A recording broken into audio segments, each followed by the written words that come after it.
ಜನತಾದಳ ಜಾತ್ಯತೀತ ಪಕ್ಷದ ವತಿಯಿಂದ ಬೆಂಗಳೂರು ನಗರದ ಕೊಮ್ಮಘಟ್ಟ ನೈಸ್ ಗ್ರೌಂಡ್ನಲ್ಲಿ ದಿನಾಂಕ 11/4/2026 ಶನಿವಾರದಂದು ಜನತಾ ಸಮಾವೇಶ ಬೆಂಗಳೂರು ನಗರ ಮತ್ತು ಜನತಾ ದಳ ಜಾತ್ಯತೀತ ಪಕ್ಷ 25 ವರ್ಷ ಪೂರೈಸಿದ ಸಂಭ್ರಮದಲ್ಲಿ ಬೆಳ್ಳಿಯ ಸಂಭ್ರಮ ಆಚರಣೆ ಅಂಗವಾಗಿ ಒಂದು ವಿಶೇಷವಾದಂತಹ ಒಂದು ಸಮಾವೇಶವನ್ನು ನಾವು ಆಯೋಜನೆ ಮಾಡಿದ್ದೇವೆ ಪಕ್ಷದ ವತಿಯಿಂದ. ಈ ಜನತಾ ಸಮಾವೇಶದಲ್ಲಿ ಬೆಂಗಳೂರು ನಗರದ 28 ವಿಧಾನಸಭಾ ಕ್ಷೇತ್ರಗಳಿಂದ ಸುಮಾರು 1 ಲಕ್ಷಕ್ಕೂ ಮೀರಿ ನಮ್ಮ ಪಕ್ಷದ ಪ್ರತಿನಿಧಿಗಳು ಹಾಗೂ ಪ್ರಮುಖರು ನಾಯಕರು ಭಾಗವಹಿಸುತ್ತಿದ್ದಾರೆ. ಈ ಸಮಾವೇಶದಲ್ಲಿ ನಮ್ಮ ಪಕ್ಷದ ರಾಷ್ಟ್ರೀಯ ಅಧ್ಯಕ್ಷರು, ಮಾಜಿ ಪ್ರಧಾನಿಗಳು ಮತ್ತು ವರಿಷ್ಠರಾಗಿರ್ತಕ್ಕಂಥ ದೇವೇಗೌಡಜಿಯವರು ಮತ್ತು ಭಾರತ ಸರ್ಕಾರದ ಕೇಂದ್ರ ಸಚಿವರಾಗಿರ್ತಕ್ಕಂತಹ ಮತ್ತು ಪಕ್ಷದ ರಾಜ್ಯಾಧ್ಯಕ್ಷರಾಗಿರ್ತಕ್ಕಂಥ ಕುಮಾರಣ್ಣವರು ಮತ್ತು ನಮ್ಮ ಯುವ ನಾಯಕರಾಗಿರ್ತಕ್ಕಂಥ ನಿಖಿಲ್ ಅವರು ಹಾಗೂ ನಮ್ಮ ಹಾಸನ ಜಿಲ್ಲೆಯ ಮಾಜಿ ಸಚಿವರು, ಪಕ್ಷದ ಹಿರಿಯ ಮುಖಂಡರಾಗಿರ್ತಕ್ಕಂಥ ರೇವಣ್ಣವರು ಮತ್ತು ಇತರೆ ಪಕ್ಷದ ಶಾಸಕರು, ಮಾಜಿ ಶಾಸಕರು, ಮಾಜಿ ಸಚಿವರು, ಜಿಲ್ಲಾಧ್ಯಕ್ಷರುಗಳು ಇವರೆಲ್ಲ ಭಾಗವಹಿಸುತ್ತಿದ್ದಾರೆ. ಈ ವಿಶೇಷ ಸಂದರ್ಭದಲ್ಲಿ ಕೂಡ ಕಳೆದ ಒಂದು ವಾರದಿಂದನೂ ಕೂಡ ಈ ಕೊಮ್ಮಘಟ್ಟ ಏನೋ ಗ್ರೌಂಡ್ ಇದೆ, ಈ ಗ್ರೌಂಡ್ನಲ್ಲಿ ವಿಶೇಷವಾಗಿ ಒಂದು ಸಮಾವೇಶಕ್ಕೋಸ್ಕರವಾಗಿ ಅದ್ಧೂರಿಯಾದಂತಹ ಒಂದು ನಾವು ಸಭಾಂಗಣವನ್ನು ಏರ್ಪಡಿಸ್ತಾ ಇದ್ದೀವಿ. ಇದರ ನೇತೃತ್ವವನ್ನು ನಮ್ಮ ಪಕ್ಷದ ಹಿರಿಯ ನಾಯಕರು, ಶಾಸಕರು ಮತ್ತು ಉನ್ನತಿಗೆ ಮುಖಂಡರಾಗಿರ್ತಕ್ಕಂತಹ ದೇವರಾಯಗೌಡರು ಮತ್ತು ಶರವಣಗಿರಿ ಶಾಸಕರಾಗಿದ್ದಾರೆ ಅವರು, ರಮೇಶ್ ಗೌಡರು ಮತ್ತು ಪಕ್ಷದ ಎಲ್ಲ ಇತರೆ ಮುಖಂಡರುಗಳು ಕೂಡ ಮುತ್ತುವರ್ಜಿ ವಹಿಸಿ ಈ ಕಾರ್ಯಕ್ರಮದಲ್ಲಿ ಯಶಸ್ವಿಗೊಳಿಸೋಸ್ಕರವಾಗಿ ಎಲ್ಲ ರೀತಿಯಲ್ಲೂ ಸಹಕಾರ ನೀಡುತ್ತಿದ್ದಾರೆ.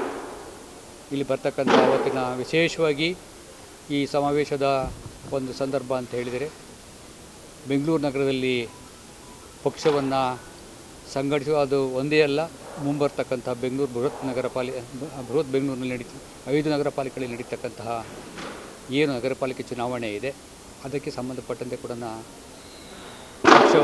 ಪಕ್ಷಕ್ಕೆ ತಯಾರಿ ನಡೆಸಬೇಕು, ಪಕ್ಷವನ್ನು ಸಂಘಟನೆ ಮಾಡಬೇಕು ಮತ್ತು ಚುನಾವಣೆಗಳಲ್ಲಿ ಕೂಡ ಪಕ್ಷದ ವತಿಯಿಂದ ಅಭ್ಯರ್ಥಿಗಳು ಸ್ಪರ್ಧೆ ಮಾಡಿ ಪಕ್ಷವನ್ನು ಯಶಸ್ವಿಯಾಗಿ ಬಳಸುವ ದೃಷ್ಟಿಯಲ್ಲಿ ಕೂಡ ಮಾಡಲಿಕ್ಕೆ ಪ್ರಯತ್ನ ನಡೀತಿದೆ. ವಿಶೇಷ ಸಂದರ್ಭದಲ್ಲಿ ಎಲ್ಲರೂ ಕೂಡ ತಾವೆಲ್ಲರೂ ಬಂದು ಭಾಗವಹಿಸಿ ಈ ಜನತಾ ಸಮಾವೇಶ ಬೆಂಗಳೂರು ನಗರವನ್ನು ಯಶಸ್ವಿಗೊಳಿಸಬೇಕು ಅಂತ ಮೂಲಕ ಕೋರಿಕೆ ಮಾಡಿಕೊಳ್ತೇನೆ. ಸುಮಾರು ನಮ್ಮ ನಿರೀಕ್ಷೆ 1 ಲಕ್ಷಕ್ಕಿಂತ ಹೆಚ್ಚಿನ ಜನ ಸೇರ್ಬೋದು ಅಂತೇಳಿ ಒಂದು ಅಂದಾಜು ಮಾಡಿಕೊಂಡು, ಅಂದಾಜು ಪ್ರಕಾರ ಬರ್ತಕ್ಕಂಥ ನಮ್ಮ ಕಾರ್ಯಕರ್ತರು, ಮುಖಂಡರು, ಮತದಾರರಿಗೆ 1500 ಬಸ್ಸುಗಳನ್ನ ವ್ಯವಸ್ಥೆ ಮಾಡಿದ್ದೀವಿ. ಸ್ವಂತ ಕಾರು, 2 ವೀಲರ್ಸು, ವಾಲಂಟ್ರಿಯಾಗಿ ಬರ್ತಕ್ಕಂಥವ್ರು ಎಲ್ಲ ಸೇರಿ 1 ಲಕ್ಷದ ಮೇಲೆ ಸೇರ್ತಾರೆ ಅಂತ ಒಂದು ನಿರೀಕ್ಷೆ ಇಟ್ಕೊಂಡು ಒಂದು ಬೃಹತ್ ಪೆಂಡಾಲ್ನ ಸಭಾಂಗಣವನ್ನು ಮಾಡಿ ಎಲ್ಲ ಸಕಲ ಸಿದ್ಧತೆಗಳನ್ನು ಮಾಡ್ಕೊಂಡಿದ್ದೀವಿ. ಅಂತ ಬರ್ತಕ್ಕಂಥವ್ರಿಗೆ ಮಧ್ಯಾಹ್ನ ಊಟದ ವ್ಯವಸ್ಥೆ ಇದೆ, ಕುಡಿಯೋ ನೀರಿನ ವ್ಯವಸ್ಥೆ ಇದೆ, ಮಜ್ಜಿಗೆ ಇಂಥ ಭಾಳ ಬಿಸಿಲಿರೋದ್ರಿಂದ ಅವರಿಗೆ ತಂಪು ಪಾನೀಯಗಳನ್ನು ಸಹ ಇಲ್ಲಿ ಸರಬರಾಜು ಮಾಡ್ತಾಯಿದ್ವಿ. ಜನತಾ ಸಮಾವೇಶ ಈ ಭಾಗದಲ್ಲಿ ಮಾಡ್ತಿರೋದು ಏನು ಸರ್? ಅದೇ ಏನಿಲ್ಲ, ಈ ಭಾಗ ಆ ಭಾಗ ಅಂತೇನಿಲ್ಲ. ಯಶವಂತಪುರ ಕ್ಷೇತ್ರ ಮುಂಚಿನೂ ಇದು ಜನತಾದಳದ ಒಂದು ಭದ್ರಕೋಟೆ. ಇಲ್ಲಿ ಹೆಚ್ಚಿನ ಮುಖಂಡರು, ಮತದಾರರು, ಕಾರ್ಯಕರ್ತರು ಸೇರ್ಬೋದು ಒಂದು ನಿರೀಕ್ಷೆಯನ್ನು ಇಟ್ಕೊಂಡು, ಹಾಗೂ ಬೆಂಗಳೂರಿನ 28 ಕ್ಷೇತ್ರದ ಎಲ್ಲ ಕಾರ್ಯಕರ್ತರು, ಮುಖಂಡರು, ನಮ್ಮ ಪಕ್ಷದ ಅಭಿಮಾನಿಗಳು ಬರ್ತಾಯಿದ್ದಾರೆ. ಹಾಗಾಗಿ ಖಾಲಿ ಜಾಗ, ಹೊರವಲಯದಲ್ಲಿ ಖಾಲಿ ಜಾಗ ಎಲ್ಲ ಲಭ್ಯತೆ ಇದೆ. ಹೊರವಲಯದಲ್ಲಿ ಮಾಡಿದ್ರೆ ಟ್ರಾಫಿಕ್ ಸಮಸ್ಯೆ ಆಗೋದಿಲ್ಲ, ಸಂಚಾರ ದಟ್ಟಣೆ ಉಂಟಾಗಿ ನಾಗರಿಕರಿಗೆ ತೊಂದರೆ ಆಗಬಾರ್ದು ಅನ್ನೋ ಉದ್ದೇಶ ಇಟ್ಕೊಂಡು ಈ ಯಶವಂತಪುರದಲ್ಲಿ ಕಾರ್ಯಕ್ರಮ ಮಾಡ್ತಾಯಿದ್ವಿ. ಇದಕ್ಕೆ ಯಾವುದೇ ವಿಶೇಷ ಅರ್ಥ ಕಲಿಸ್ಬೇಕಾಗಿಲ್ಲ. ಹಾಗಾಗಿ ಏನು ನಮ್ಮ ಪಕ್ಷ ಜನತಾದಳ ಜಾತ್ಯತೀತ ಪಕ್ಷವನ್ನು ದೇವೇಗೌಡರು 1999ರಲ್ಲಿ ಒಂದು ಪಕ್ಷವನ್ನು ಕಟ್ಟಿ ಅಲ್ಲಿಂದ ಇಲ್ಲಿವರೆಗೂ ಒಂದು ಪ್ರಾದೇಶಿಕ ಪಕ್ಷ 2 ಪಕ್ಷಗಳ ಎದುರುಗಡೆ ಹೋರಾಟ ಮಾಡಿಕೊಂಡು ಯಶಸ್ವಿಯಾಗಿ ಬಂದಿದೆ. 2 ಸರಿ ಈ ಪಕ್ಷದಿಂದ ಕುಮಾರಸ್ವಾಮಿ ಅವರು ಮುಖ್ಯಮಂತ್ರಿ ಆಗಿದ್ದಾರೆ. ಅದೇ ನಮಗೆ ಸಂತೋಷದ ವಿಚಾರ. ದೇವೇಗೌಡರು ಅವರು ಬದುಕಿರುವಾಗಲೇ ಈ ಬೆಳ್ಳಿ ಮಹೋತ್ಸವವನ್ನು ಇಡೀ ಕರ್ನಾಟಕ ರಾಜ್ಯಾದ್ಯಂತ ಮಾಡಬೇಕು ಅಂತ ಒಂದು ತೀರ್ಮಾನವನ್ನು ಪಕ್ಷ ಸಂಕಲ್ಪ ಮಾಡಿದೆ. ಅದರಂತೆ ಇವತ್ತು ಬೆಳ್ಳಿ ಮಹೋತ್ಸವ ಹಾಗೂ ಜನತಾ ಸಮಾವೇಶವನ್ನು ಇಟ್ಕೊಂಡಿದ್ದೀವಿ. ಇದಕ್ಕೆ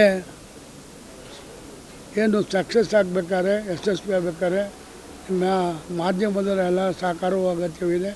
ಹಾಗೆ ನಮ್ಮ ಪಕ್ಷದ ಮುಖಂಡರು, ಕಾರ್ಯಕರ್ತರು ಏನು ಹಗಲಿರುಳು ಹೋರಾಟವನ್ನು ಮಾಡಿ ಕಾರ್ಯಕ್ರಮ ಯಶಸ್ವಿ ಮಾಡೋದಕ್ಕೆ ಪ್ರಯತ್ನ ಮಾಡ್ತಾರೆ. ಖಂಡಿತ ಸಕ್ಸಸ್ ಆಗುತ್ತೆ. ಸಮಾವೇಶ ನಡೀತಕ್ಕಂಥ ದಿನಾಂಕ ಹಾಗೆ ಸಮಯ ಎಷ್ಟು ಗಂಟೆಯಿಂದ ಎಷ್ಟು ಗಂಟೆವರೆಗೂ ನೀಡಿ?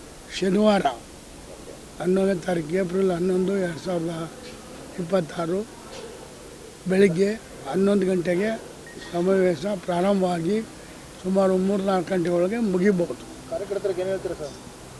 ಕಾರ್ಯಕರ್ತರಿಗೆ ನಮ್ಮ ಕುಮಾರಣ್ಣವರು, ರಾಷ್ಟ್ರೀಯ ಅಧ್ಯಕ್ಷರು ನಿಖಿಲ್ ಕುಮಾರಸ್ವಾಮಿಯವರು, ರೇವಣ್ಣವರು, ಅನೇಕ ಮುಖಂಡರು ಬಂದು ಅವರಿಗೆ ಈ ಪಕ್ಷ ಮುಂದಿನ ರೀತಿಯಲ್ಲಿ ಯಾವ ರೀತಿ ಕಟ್ಟಬೇಕು, ಬರ್ತಕ್ಕಂಥ ಚುನಾವಣೆಗಳು ಯಾವ ರೀತಿ ಎದುರಿಸಬೇಕು ಅನ್ನೋದ್ರ ಬಗ್ಗೆ ಸ್ಪಷ್ಟ ಸಂದೇಶವನ್ನು ನಮ್ಮ ಮುಖಂಡರುಗಳು, ನಮ್ಮ ಸರ್ವೋಚ್ಚ ನಾಯಕರುಗಳು ನೀಡ್ತಾರೆ. GBA ಎಲೆಕ್ಷನ್ ಮುಂದೆ ಈ ಒಂದು ಏನು ಸಮಾವೇಶ ನಡೆಸ್ತಾ ಇದ್ದೀರಾ, ಇದು ಪಕ್ಷದ ಶಕ್ತಿ ಪ್ರದರ್ಶನವಾಗುತ್ತಾ ಅಥವಾ ರಾಜ್ಯದ ಜನತೆಗೆ ಒಂದು ಸಂಘಟನೆ ವಿಚಾರವಾಗಿ ಮೆಸೇಜ್ ಕೊಡೋಕೆ ಮಾಡ್ತಾರೆ? ಹೌದು, ಕಾರ್ಯಕರ್ತರು ಮತ್ತು ಮುಖಂಡರುಗಳು ಕುಮಾರಣ್ಣವರು ಕೇಂದ್ರಕ್ಕೆ ಹೋದ್ಮೇಲೆ ಎಲ್ಲೋ ಒಂದು ಕಡೆ ನಮ್ಮ ಪಕ್ಷದ ಬಗ್ಗೆ ಒಂದು ಹೋರಾಟದ ಕಿಚ್ಚು ಕಮ್ಮಿಯಾಗಿತ್ತು. ಈಗ ಮತ್ತೆ ಕಾರ್ಯಕರ್ತರು ಹುಮ್ಮಸ್ಸು ಬರಬೇಕಾದ್ರೆ, ಅವ್ರಿಗೊಂದು ನಾವಿದ್ದೀವಿ ಅಂತ ಒಂದು ಭರವಸೆ ಸಿಗಬೇಕಾದ್ರೆ, ಅದಕ್ಕೋಸ್ಕರ ದೇವೇಗೌಡರು, ಕುಮಾರಣ್ಣವರು ಈ ಸಮಾವೇಶನ ಏರ್ಪಡಿಸಿ ಸಮಾವೇಶದ ಮುಖಾಂತರ ಕಾರ್ಯಕರ್ತರಿಗೆ ಅಷ್ಟು ಸಂದೇಶವನ್ನು ಕೊಡ್ತಾರೆ.